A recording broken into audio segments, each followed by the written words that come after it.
तर नमस्ते मित्रांनो, जसं की आपण आज फिरतोय अहमदाबादमध्ये. आत्ता आपण गांधीनगरमध्ये ऍक्च्युली. आणि गांधीनगरला ग्रीन सिटी का म्हणतात?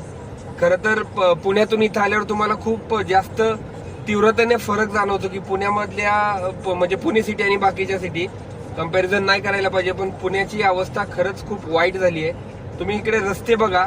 आणि ग्रीन सिटी का म्हणतात? तुम्ही प्रत्येक रस्त्यावर दुतर्फा खूप झाडी इकडे आपल्याला बघायला मिळते. खूप झाड आहेत. वैभव जरा दाखवा. इकडं एवढी झाडं आहेत ना की करायचं जर ठरवलं तर खूप छान गोष्टी करता येतात. पण पुण्याला काय दृष्ट लागली आपल्या माहिती नाही. पुण्याला खरंच दृष्ट लागली आहे.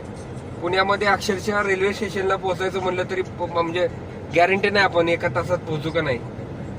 रेल्वे स्टेशनला पोहोचू शकू का नाही माहिती नाही. बस स्टँडला स्वारगेटला पोहोचता येत नाही.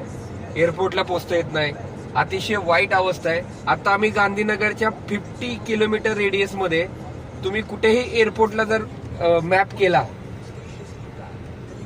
तर अगदी तुम्ही 20 मिनिटात कुठूनही एअरपोर्ट ऍक्सेसिबल आहे. 20 मिनिटात.